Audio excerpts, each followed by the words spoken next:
Bonjour à tous et à toutes. Bienvenue dans la Maison méditerranéenne des sciences de l'homme d'Aix-en-Provence pour cette nouvelle séance de Livre Emam, Monde arabe et musulman. Je suis Françoise Lorcerie, directrice de recherche émérite au CNRS, rattachée à l'Institut d'études et de recherche sur les mondes arabes et musulmans, IREMAM, laboratoire affilié au CNRS et à Aix-Marseille Université. Livre Emam est un cycle d'entretiens organisé par l'IREMAM avec les auteurs d'ouvrages académiques récents sur les mondes arabes et musulmans. Alors, le livre que nous présentons aujourd'hui avec Samia Langar n'est pas exactement sur les mondes arabes et musulmans, mais sur la prolongation de ces mondes dans l'espace européen. Il s'agit de Islam et école en France. Voilà, on le voit. Une enquête de terrain publiée tout récemment aux presses de l'Université de Lyon. Samia, merci d'être en présence. Vous avez soutenu en 2018 une thèse en sciences de l'éducation à l'Université de Lyon 2 sous la direction d'Alain Kerland, qui est là aussi aujourd'hui et je le remercie. Vous êtes maintenant chercheuse affiliée au laboratoire ECP, Éducation, Culture et Politique, de l'Université de Lyon 2, et vous êtes responsable d'orientation et de professionnalisation des étudiants et chargée des partenariats à l'ISPEF, Institut des sciences et pratiques d'éducation et de formation de l'Université Lumière Lyon 2. Et vous êtes également chargée d'enseignement dans ce même institut. Alors, Islam et école, vous avez choisi un sujet fort délicat et très attendu aussi, que vous avez abordé, je crois on peut le dire, avec engagement. Et ce n'est pas par hasard que vous dédiez le livre à vos parents. Donc vous dites qu'ils sont immigrés venus d'Algérie, dont vous portez l'héritage. Diriez-vous que cela n'est pas sans rapport avec les idées directrices que vous soutenez dans l'ouvrage? Quelles idées, en fait, avez-vous voulu mettre en avant dans cet ouvrage? En fait, oui, rapidement, hein, mon papa, mon père est né dans un village d'Algérie, fils de paysan. Il est venu en France à l'âge de 17 ans, en 1949, et il a fait son service militaire en France. Hein, et ma maman est arrivée plus tardivement, est arrivée dans les années 60. Elle avait, elle, 16 ans. Alors, pourquoi cette dédicace à mes parents et quelle ligne directrice? Alors, tout d'abord, c'est à mes parents que je dois mon goût pour les idées, mon besoin de comprendre, ma sensibilité aux valeurs. Mon père était un homme sage, pondéré, musulman. Il avait appris l'arabe dans une madrasa avec le Coran. Et aussi, c'était un vrai papa poule, entre parenthèses. Donc, l'héritage que je porte, c'est bien sûr leur culture, mais aussi la liberté dans laquelle ils m'ont éduquée, élevée, et tout à l'inverse de la représentation désastreuse du monde musulman qui circule aujourd'hui, malheureusement. Alors oui, il y a bien un rapport entre cette dédicace et les idées directrices de cet ouvrage, et avant tout, l'urgence de faire entendre la parole. Et ça, c'est une des idées directrices de ceux et celles qu'on n'entend jamais, et de faire tomber les représentations sur l'islam, sur les musulmans comme qui sont essentialisés malheureusement aujourd'hui. Le livre est en deux parties, avec une première partie qui est à visée historique, la construction de la question de l'islam dans l'école et dans la société, éléments de mise en perspective historique. Dans cette partie, vous commencez par parler de l'émergence dans l'espace public des jeunes descendants d'immigrés maghrébins avec le mouvement pour l'égalité et la dignité, et puis vous montrez le tournant qu'il y a eu dans les années 90 avec l'accent mis sur la réislamisation et sur la question de l'islam. Mais vous montrez dans cette partie que sous cette apparente discontinuité entre les années 80 et les années 90, il y a en réalité peut-être bien une continuité. Et c'est votre proposition d'analyser cette continuité en utilisant le concept de reconnaissance. Pourriez-vous préciser ce que vous entendez par là? à l'origine de cette recherche doctorale, dont est issu le livre, et il y avait une interrogation, peut-être même une intuition que j'avais, qui a été confortée par le fait que mon enquête s'est déroulée sur le territoire de Vénissieux, qui est le berceau de la marche pour l'égalité et contre le racisme de 1983. Je connaissais assez bien ce territoire, et je découvrais de plus en plus, dès l'enquête exploratoire, que la mémoire de la marche y était encore célébrée, encore vive, et pas seulement chez les anciens, chez la seconde génération, mais chez les plus jeunes. Je me suis dit que la manière dont la réislamisation, alors ce terme, je l'utilise avec tous les guillemets qui s'imposent, je préfère dire retour ou recours religieux. Donc, la manière ce recours est évoqué, cette réislamisation plutôt, ne fonctionnait pas. Il était fait comme si les demandes identitaires étaient le fruit d'une islamisation sui generis, sans rapport avec une histoire concrète.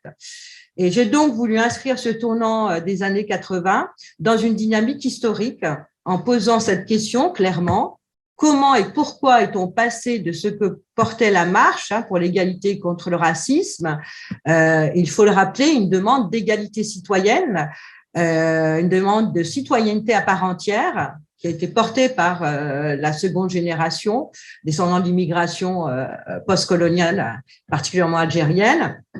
Comment est-on passé de cette demande égalitaire et citoyenne aux demandes identitaires religieuses qui se développent aujourd'hui dans une partie de la troisième, voire quatrième génération.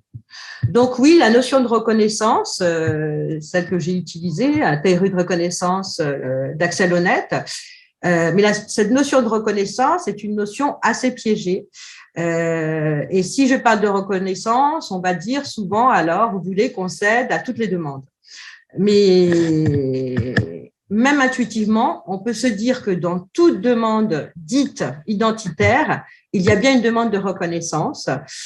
Mais qu'est-ce que cela signifie précisément? Et surtout, il faut commencer par dire que la demande de la marche était aussi une demande de reconnaissance, surtout une demande de reconnaissance en tant que citoyen, une demande de reconnaissance égalitaire et surtout une demande de reconnaissance d'être connus comme des Français à part entière. Et en termes de reconnaissance, il y a alors entre la marche et les demandes venues avec le tournant des années 90, donc c'est mon hypothèse, continuité et rupture, continuité et déplacement. Alors, je m'explique, et c'est là où il faut sortir de la notion de reconnaissance, de ce flou et des approximations dans lesquelles elle est prise, très souvent. Et c'est, me semble-t-il, ce que m'a permis de faire la théorie de la reconnaissance développée par le philosophe Axel Honneth. Je ne vais pas entrer dans le détail de cette théorie, cela demanderait trop de temps, mais on peut comprendre comment et pourquoi la lutte pour la reconnaissance est le fil rouge qui permet de comprendre comment le passage de la marche aux demandes identitaires marque à la fois une continuité et une rupture. Donc, ces revendications doivent être mises en relation avec l'absence de réponse, me semble-t-il, sociale et politique à la demande d'égalité citoyenne que portait la marche de 83. Donc, elles viennent s'inscrire aussi dans ce constat de non-recevoir, ce constat d'échec, de refus. Pour moi, personnellement, il me semble qu'au moment de la marche, il y a eu un grand raté et on a raté un grand moment dans le processus d'intégration. C'est une hypothèse que j'émets, une analyse plus qu'une hypothèse d'ailleurs. En d'autres termes, ces demandes qualifiées d'identitaires religieuses ne sont pas premières, et c'est là où je dis qu'elles sont secondes, elles sont dérivées consécutives. Et c'est ce qui me semble, c'est ce qu'il faut comprendre dans ces demandes. Ce ne sont pas des demandes premières, ce sont des demandes secondes dérivées. Et mon hypothèse, pour finir sur cette question, est que faute d'obtenir la reconnaissance et l'estime de soi à laquelle chacun aspire dans la société globale, dans l'univers social et culturel commun, quand on se sent, on se perçoit comme rejeté, on va chercher la reconnaissance dans une sphère sociale et culturelle restreinte, mais accessible. Et il me semble que c'est le rôle que joue ici l'islam. On y trouve à la fois une identité individuelle et collective, et d'autant plus, et ça j'insiste sur cette question-là, on y reviendra lors de vos prochaines questions, Françoise, d'autant plus que la disparition de la mixité sociale sur certains territoires a complètement fermé d'autres voies. Pourriez-vous dire comment vous avez conçu cette enquête et quelle méthode vous avez mise en œuvre pour la réaliser? Je voudrais profiter de cette question pour parler du travail de recherche, du travail concret. Et dans un livre, souvent, ce travail s'efface, disparaît au profit des résultats, et pourtant ces résultats sont toujours étroitement liés à la nature de ce travail et même du type d'engagement dans ce travail. Donc, je dirais que selon le lexique classique de la méthodologie, d'une façon générale, ma méthode d'enquête et d'analyse, au moins au point de départ, a relevé de ce qu'on appelle l'entretien compréhensif. Je dis au point de départ parce qu'au fur et à mesure du déroulement de l'enquête, cette méthode s'est enrichie. Et là, je dois te soulever, c'est vous-même au cours de ma soutenance de thèse, vous faisiez partie de mon jury, qui avait mis un nom plus précis sur un travail d'enquête que je menais, et une enquête émique. Donc, je ne vous cache pas que j'ai découvert l'enquête émique avec vous, Françoise. Donc, le choix de l'entretien compréhensif, et la dimension émique prise par l'enquête résultait de ma volonté non seulement de donner la parole à ceux qu'on n'entend jamais, mais surtout de comprendre de l'intérieur les modes de pensée, d'agir, le ressenti dans toute leur cohérence comme dans les éventuelles tensions. Pour ce choix s'était déjà imposé lors de mes débuts dans mon travail personnel de recherche lors de mon master recherche, à l'occasion d'un mémoire de master 2. Et ce qui m'avait frappé donc, dès le début, au cours de quelques entretiens exploratoires, c'est qu'il y avait une forte asymétrie entre les parents et les enseignants sur le plan de la communication. Donc, les enseignants se situaient d'une façon générale, quand ils s'adressaient aux parents, dans un registre d'explication, qui n'est pas sans évoquer le modèle de l'entente rationnelle d'Habermas. Et les parents, eux, s'inscrivaient plutôt dans un modèle de la reconnaissance. Avant tout, ce qu'ils voulaient et regrettaient de ne pas obtenir, c'était d'être reconnus. Reconnus et écoutés comme des parents dans leur responsabilité de parents. Donc, la question de l'estime de soi est extrêmement liée.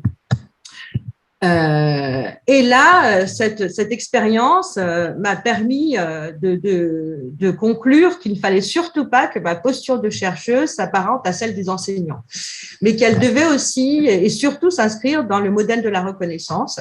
C'est ce qui m'a guidée depuis. Il fallait que les enquêteurs eux-mêmes se sentent reconnus dans le déroulement même des entretiens. C'est là où la formule bien connue et répétée de Kaufmann, l'entretien compréhensif procède à une co-construction du sens. Là, cette formule prend toute sa signification.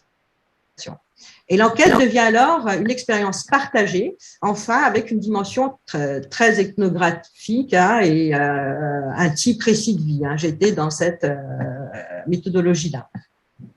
Alors, pour les lignes directrices, j'ai établi un guide d'entretien avec de grandes thématiques, qui étaient le parcours migratoire ou non de leurs parents ou de leurs grands-parents, leur parcours scolaire et professionnel, le parcours scolaire de leurs enfants, leur rapport à l'école, leur rapport aux religieux, leurs pratiques religieuses, la place du religieux dans la famille et dans l'éducation, et pour finir, leur rapport à la laïcité.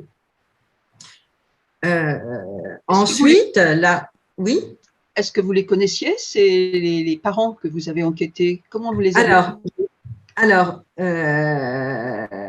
donc, dans un premier temps, non, je ne les connaissais pas. Dans un premier temps, je suis passée par des intermédiaires, par une directrice de centre social, par un commerçant qui connaissait bien le territoire, par plusieurs intermédiaires. Ensuite, ces intermédiaires m'ont mis en relation avec des personnes et là, j'ai dû faire un tri. J'ai fait pas mal d'entretiens exploratoires dans cette recherche et j'ai fait un tri avec 2 critères indispensables. C'était que ces personnes soient françaises, donc pas des immigrations récentes, des Français, qu'ils étaient sur le territoire de Vénissieux et voire même nés sur ce territoire-là, dont les parents s'étaient installés sur ce territoire-là. Donc, c'était les conditions. Donc, ensuite, et puis, il y a eu beaucoup de bouche à oreille. Donc, ensuite, là, je suis sur la partie donc d'analyse de mon travail. Donc, le plus exigeant dans ce travail de recherche,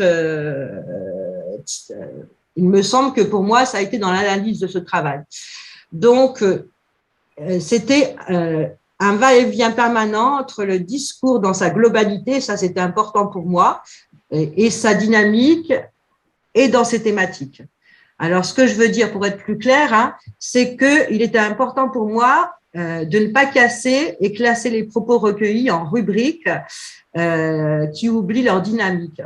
J'ai quand même analysé en rubrique, bien sûr, mais en essayant de garder cette dynamique globale.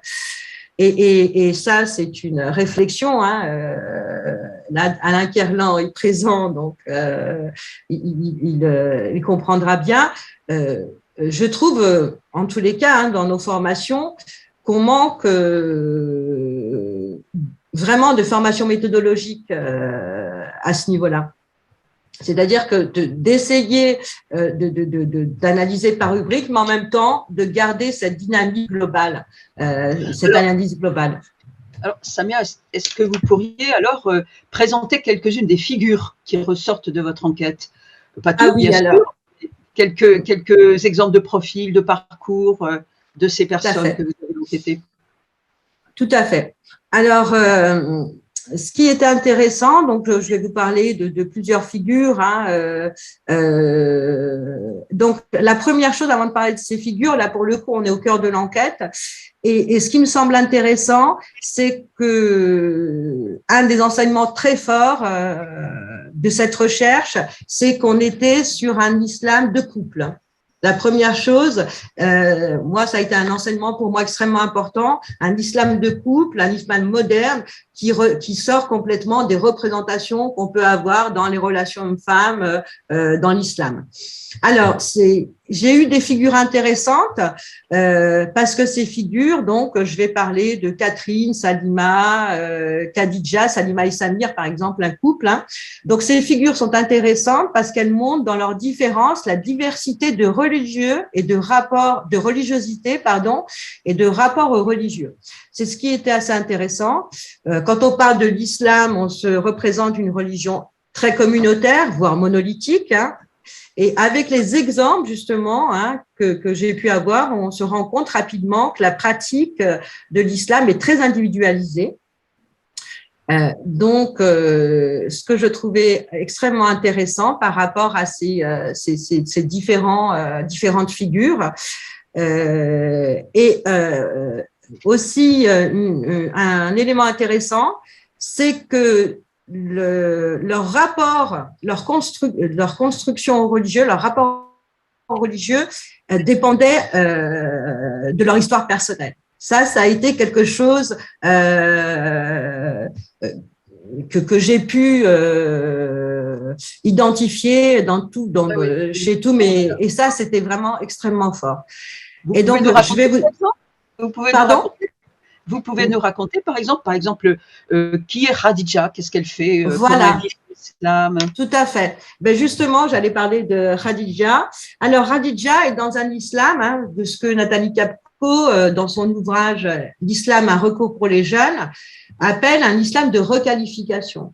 Et ça, c'est très intéressant. Elle est dans une démarche, Khadija, c'est une jeune femme qui n'a pas fait d'études longues, qui a une soif de connaissance, et elle est dans une démarche de connaissance, de réhabilitation d'un islam des Lumières. Et donc, Khadija va à des réunions, elle est proche, elle va voir Tariq Ramadan en conférence, elle s'intéresse à l'écologie, elle s'intéresse à la psychologie de l'enfant. Elle est vraiment, dans un rapport, enfin, en tous les cas, dans une réhabilitation de l'islam un peu des Lumières. Donc, elle est dans cette posture-là. Et en même temps, elle est dans une pratique plus rigoriste, c'est-à-dire que elle se veut être dans un islam savant. Elle est dans une posture aussi, alors là, c'est pour beaucoup de mes interviewés, de mes enquêtés, elle est aussi dans une posture différente, en tous les cas, un islam différent de celui des parents, qui pour beaucoup de mes enquêtés, l'islam des parents, ce n'est pas un islam, n'est pas le vrai islam, c'est un islam coutumier. Elle est plus à la recherche d'un islam authentique. Donc, là, on peut dire que Khadija est vraiment dans un islam de requalification. Ensuite, on a Catherine. Alors, Catherine, pareil, toujours une histoire personnelle. Pour Khadija, j'ai été un peu rapide. Ce qu'il faut dire, c'est elle n'a pas fait d'études longues, c'est l'aînée de la famille, elle s'est occupée de ses petites frères. Oui, leur rapport au religieux est lié vraiment à leur histoire familiale. Rapidement, je vais parler de Catherine. Catherine, pareil. Alors là, c'est ce que on peut appeler un islam de reconstruction. Catherine, donc ses parents sont arrivés en France fin des années 50, fin des années 40, plutôt début des années 50. Et ce qui est intéressant, c'est que ses parents ne sont jamais retournés en Algérie. Ils étaient originaires de Kabylie. Donc, ils sont jamais retournés en Kabylie. Ils ont donné des prénoms chrétiens à leurs enfants, d'où ce prénom de Catherine, même si c'est pas son réel prénom. Et puis, c'est une histoire très particulière. Donc, sur leur pratique de l'islam, c'était seulement sur les fêtes religieuses, un petit peu le ramadan, mais donc pas d'éducation religieuse. Leur histoire est très intéressante parce que il y avait une sorte de secret de famille chez eux, parce que l'oncle de Catherine apparemment était harki. Mais c'était un secret de famille. Je lui ai posé la question de savoir si son papa avait été donc ce qu'on appelle harki. Elle m'a dit non, c'était mon oncle. Mais une volonté dans la famille, du père surtout, d'être dans une assimilation. Et Catherine, pourquoi je dis que c'est un islam de reconstruction? Parce que Catherine, c'est quelqu'un qui, dans sa pratique religieuse, essaie de reconstruire sa propre histoire. C'est la recherche un peu généalogique, c'est la recherche de ses racines. Et ce qui est intéressant, c'est que Catherine aussi, donc c'est quelqu'un qui fréquentait un musulman d'origine pakistanaise. Ils ont eu un enfant, elle est tombée enceinte sans se marier, et c'est ensuite qu'elle s'est vraiment intéressée à l'islam. Donc, il y a aussi toujours cette question de réparation. C'est comme si un peu elle avait péché et que avec l'islam, elle reconstruisait quelque chose. Donc, et pas Catherine, pareil. C'est toujours l'histoire personnelle qui va un petit peu, même beaucoup, influer sur le recours au religieux et la pratique aussi un petit peu. Et donc, là, alors les derniers, Salima et Samir, ça c'est un couple. Alors de tous les enquêtés, c'est les seuls qui revendiquent un islam traditionnel. C'est les seuls qui revendiquent un islam de coutume, un islam familial. Et eux sont dans une pratique toujours, par contre, toujours une pratique de couple. Pareil, eux, ils ont des histoires aussi un petit peu particulières. Mais pour revenir là sur un registre un peu plus général, là pour le coup, je vous ai proposé ces exemples-là, mais en fait, pour tous les enquêtés, ce que j'ai pu, pareil, un enseignement aussi important de ma recherche, l'islam, quel que soit le degré de pratique et de religiosité, l'islam est vécu comme un cadre normatif, comme un cadre de valeurs morales. Et il faut quand même parler du contexte dans lequel vivent ces familles. Ils vivent dans des territoires enclavés où il n'y a aucune mixité sociale. Ce sont des familles qui sont en but, il faut le dire, aux discriminations de travail, discrimination aussi à l'école, discrimination au logement, tout type de discrimination, sont dans des quartiers populaires. Et donc, l'islam, pourquoi est utilisé comme cadre normatif? Parce que, comme cadre de valeur, parce que l'islam aussi est utilisé comme protection contre la délinquance dans l'éducation de leurs enfants et aussi de l'usage de la drogue. Donc ça, c'est extrêmement important. Et tous me disaient que pour eux, l'islam, c'est transmettre des valeurs morales à leurs enfants, des valeurs d'égalité, de justice, de respect de l'autre. Et quel que soit le degré de religiosité, donc c'est ce que je voulais dire. Et puis j'en profite parce qu'on parle des familles et moi je pense que c'est important parce que dans mon travail je crois que ce qu'il y avait de particulier c'était le fait en tous les cas de donner la parole à ses parents, à ses familles, ce qui n'est pas fait assez souvent me semble-t-il dans la recherche. Et pour conclure sur ces familles-là, même si on y reviendra peut-être tout à l'heure, mais toutes, elles montrent un désarroi dans leurs conditions de Français de confession musulmane.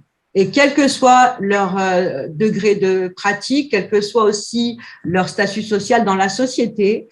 Et ce qui est intéressant, c'est que je leur posais une question à la fin de l'entretien. Quel avenir vous voyez pour vos enfants? Est-ce que vous souhaitez comment vous voyez leur futur? Et c'est ce qui est assez révélateur. La plupart des familles, en tous les cas, elles étaient assez nombreuses à me dire que finalement, elles souhaitaient que leurs enfants partent à l'étranger. Elles donnent souvent l'exemple du Canada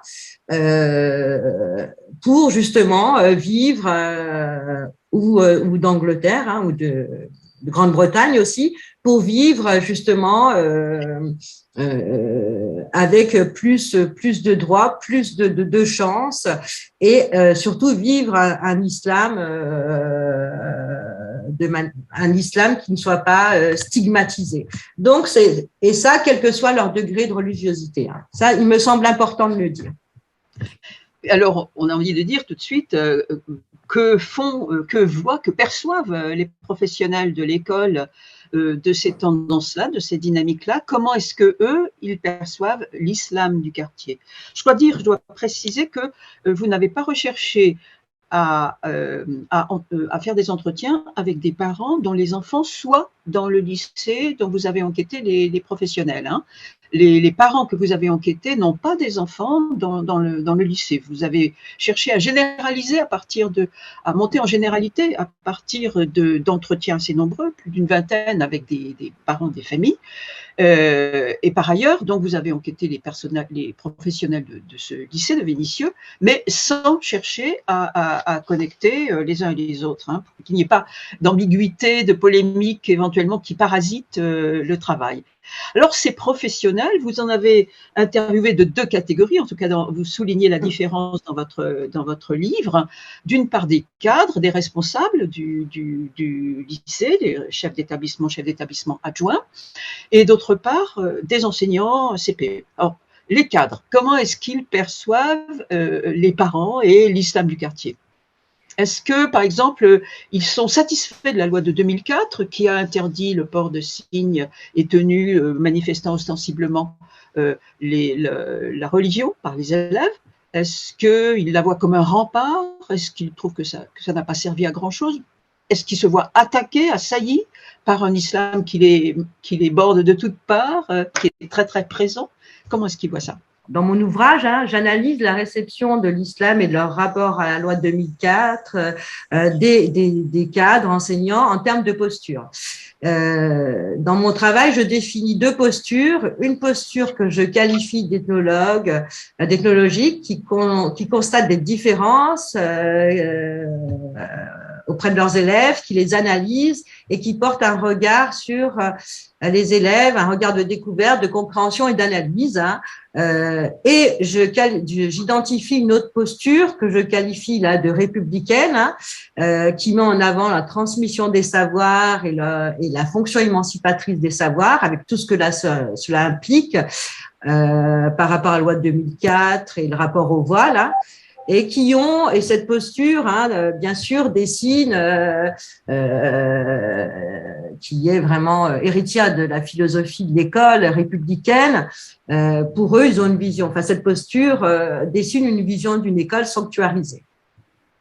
Mais dans mes entretiens avec, par exemple, un principal adjoint qui incarnait plus la dernière posture que je définis comme républicaine, ce qui posait problème pour lui, ce n'est pas l'islam en tant que tel, c'est le frein que peut être la pratique religieuse aux apprentissages libérateurs.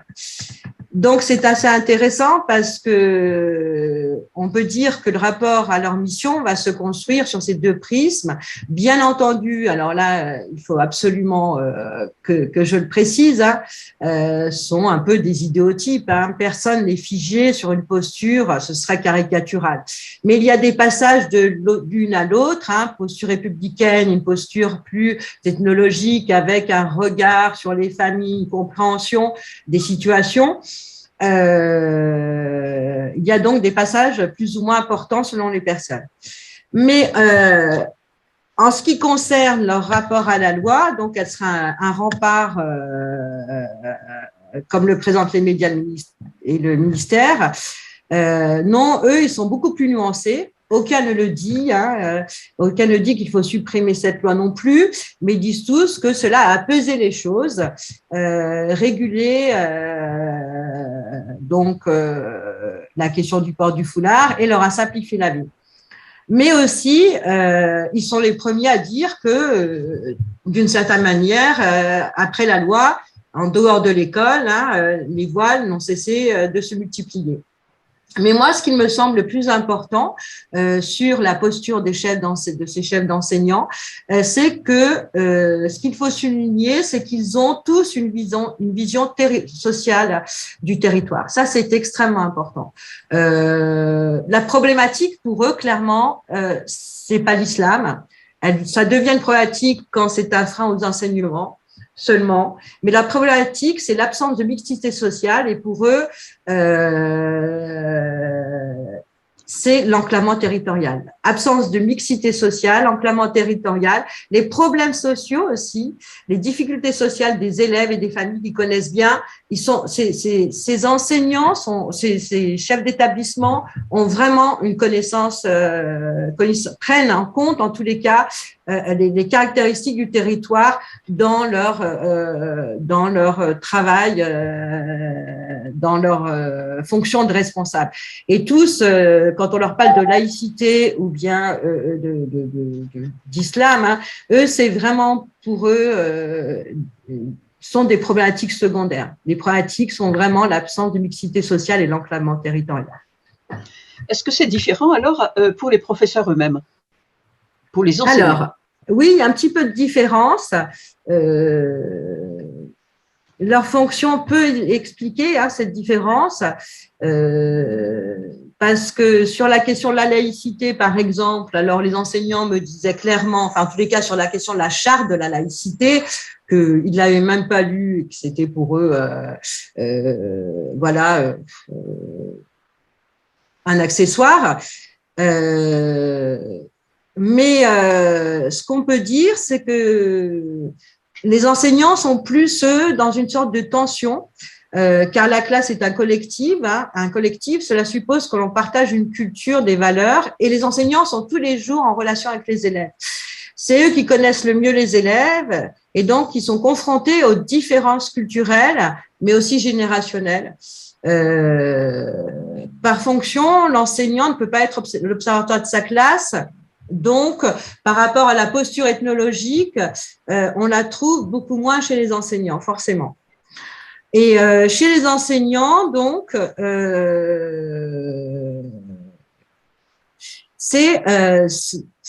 est apparu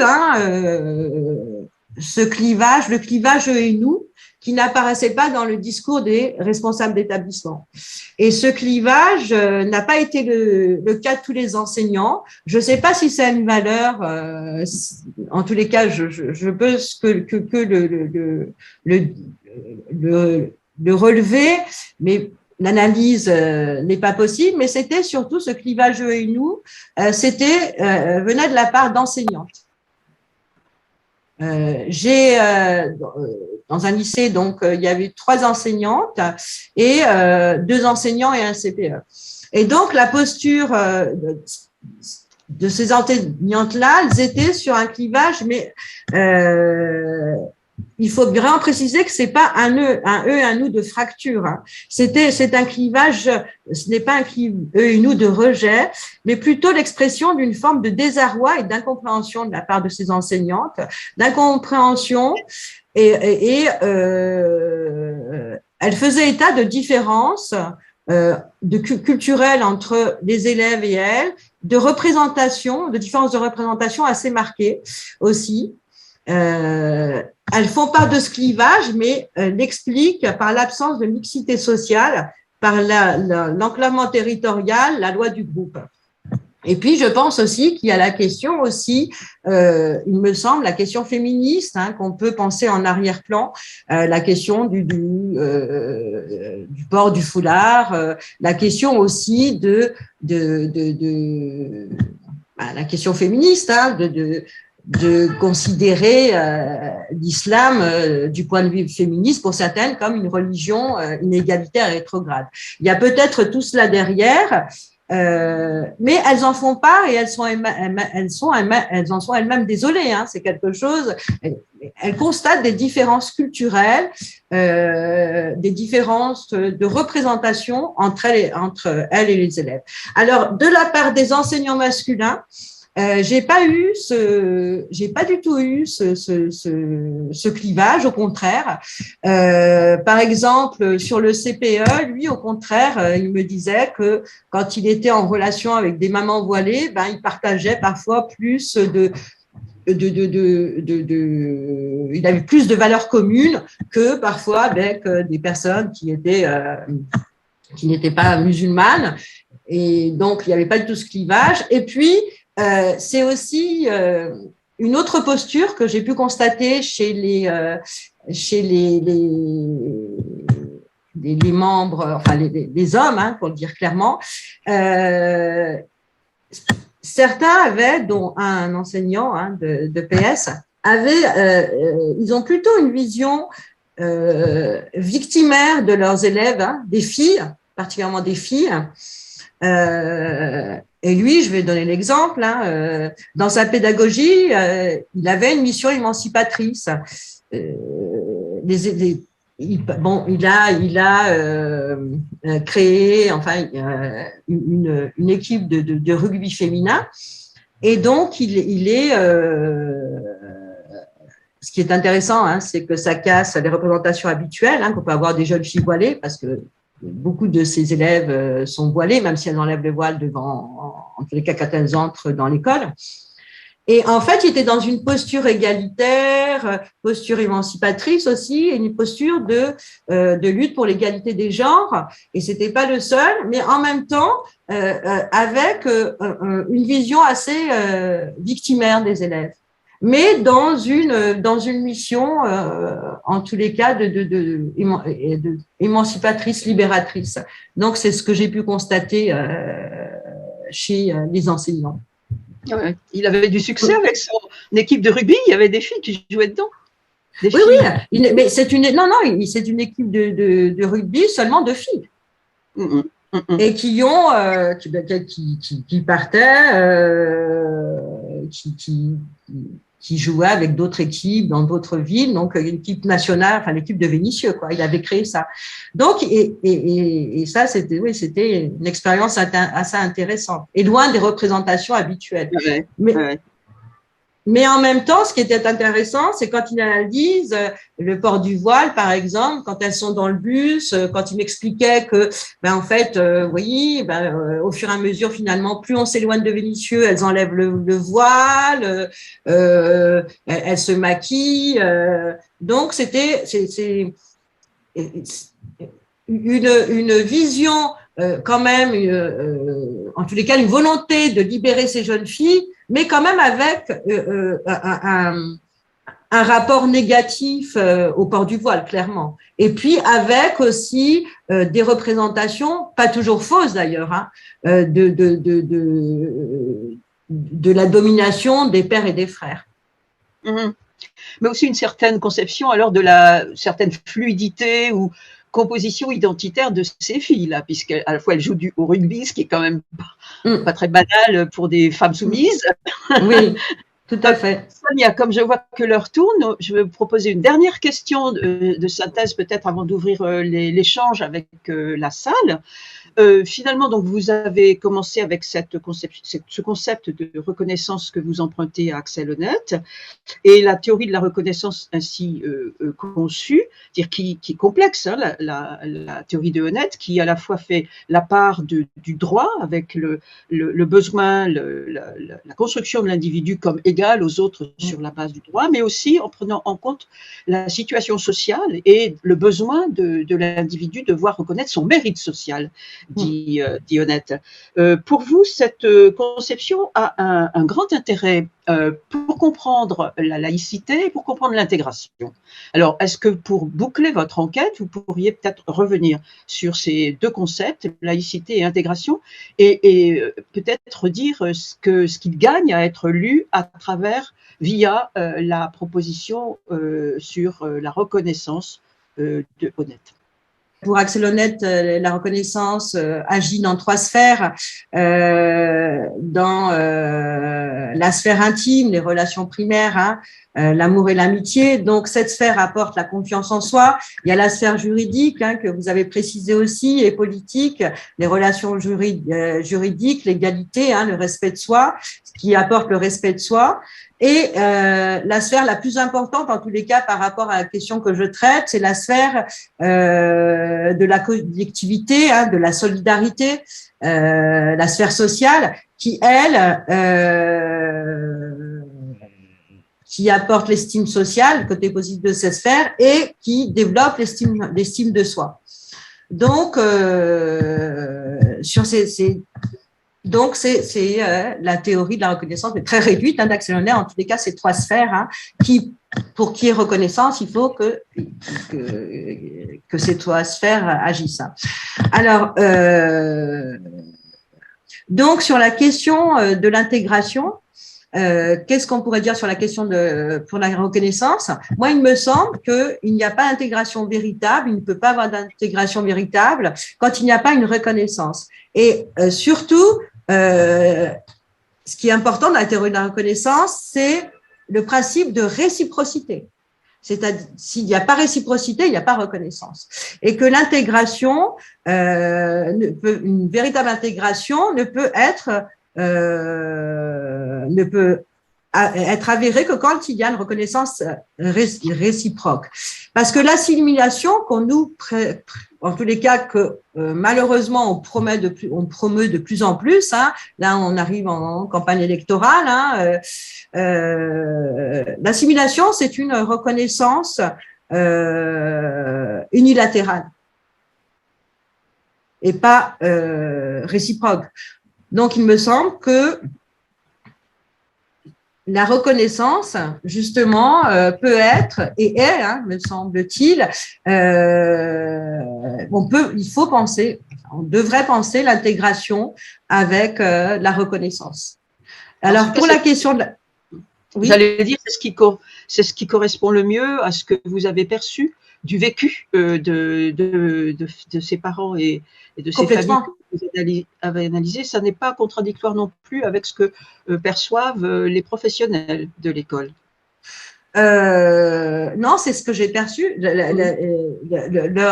La problématique première, hein, je l'ai dit en début d'intervention et je vais le dire à nouveau, de ses parents, c'est de ne pas être considérés comme des Français à part entière. C'est la problématique première. Ils sont français et que, alors là, pour le coup, hein, on n'aura pas le temps d'en parler, mais il y a en arrière-plan l'histoire post-coloniale. Il y a l'histoire de l'immigration. Tout ça est en arrière-plan, mais la problématique de fond, c'est la problématique de, après 3, 4, maintenant, voire 5 générations, quand on parlera de ces populations descendant d'immigration postcoloniale comme des Français à part entière. Donc là, il y a la question de l'intégration et la question de la reconnaissance, elle est vraiment là.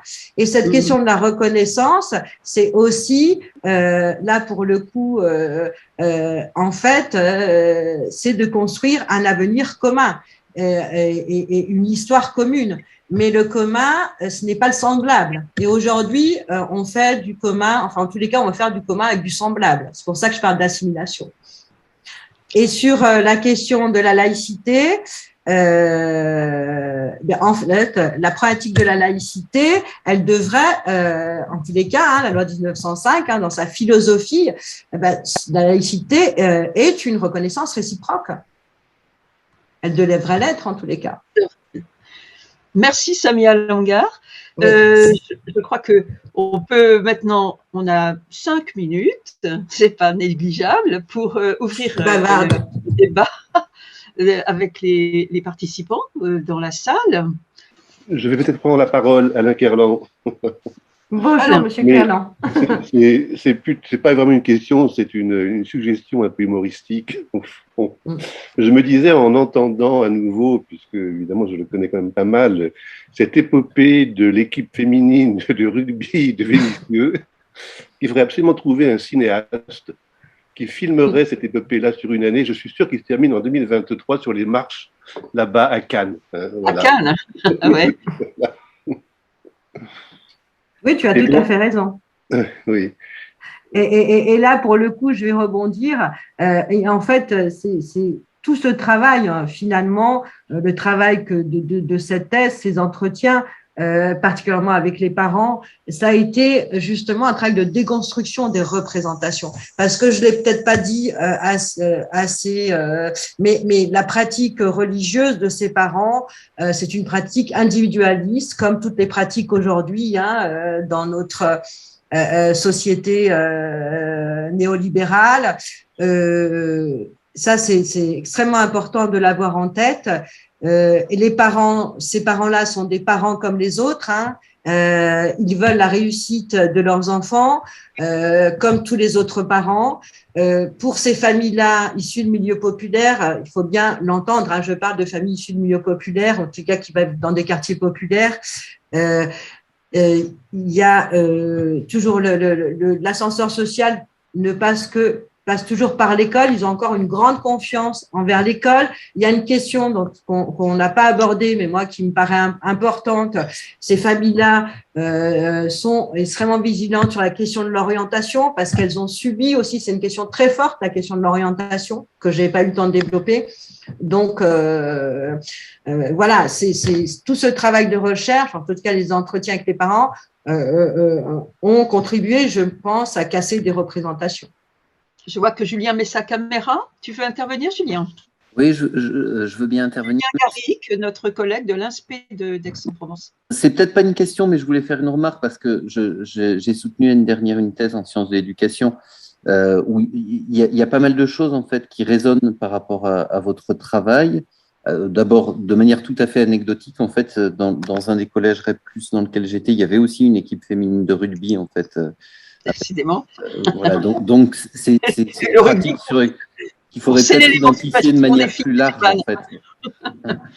Mais ce qui m'a intéressé en fait, c'est que on a été quelques-uns en fait à identifier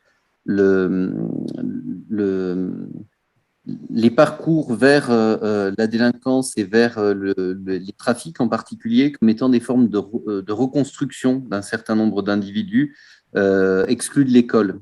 Enfin, c'est un élément que j'ai vu, et puis on a une autre collègue qui a fait une thèse sur les réseaux de trafic dans l'agglomération marseillaise et qui voit en fait ces parcours dans la délinquance et les trafics comme liés vraiment au manque de reconnaissance qu'a apporté l'école à cet individu-là. Et donc, enfin voilà, c'est pas réellement une question, mais c'est une remarque parce qu'il me semble que cette manière de chercher de la reconnaissance, etc., qui serait une protection par rapport à ces pratiques de trafic et de délinquance, c'est quelque chose qui doit éclairer de manière beaucoup plus importante, en fait, justement le travail des sciences de l'éducation et le travail de l'école, parce qu'il y a là un nœud qui, me semble-t-il, est important. Voilà. Tout à fait. Et si je peux ajouter quelque chose, c'est quand je parlais de requalification par l'islam, c'est ce qu'analyse Nathalie Capco. Ça vient toujours de justement ce manque de reconnaissance que n'a pas, en tous les cas, que n'a pas apporté le parcours scolaire. Et là, on le retrouve, donc Nathalie Capco l'analyse par rapport au choix en tous les cas, cette demande de reconnaissance, elle est tournée plutôt dans son étude sur le religieux, mais on pourrait dire, oui, tout à fait la même chose sur la question de la délinquance, je pense. C'est-à-dire qu'on va chercher quelque chose, en tous les cas, l'estime de soi qu'on n'a pas trouvé dans la sphère qui est censée l'apporter, donc l'école. Donc, il y a tout, oui, il y a tout à fait. On peut dire qu'il y a des processus similaires, oui. Et parfois, c'est même les deux. C'est religieux et délinquance.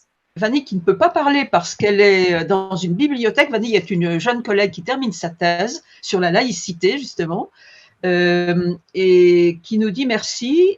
Parmi les équipes enseignantes enquêtées, quelles sont les conséquences de la politisation des débats sur la laïcité sur leur représentation de l'islam? Est-ce que vous avez pu observer les effets de la publicisation de cette question chaude sur les représentations des professionnels? Est-ce que ça crée des tensions au sein des équipes auprès desquelles vous avez mené votre enquête?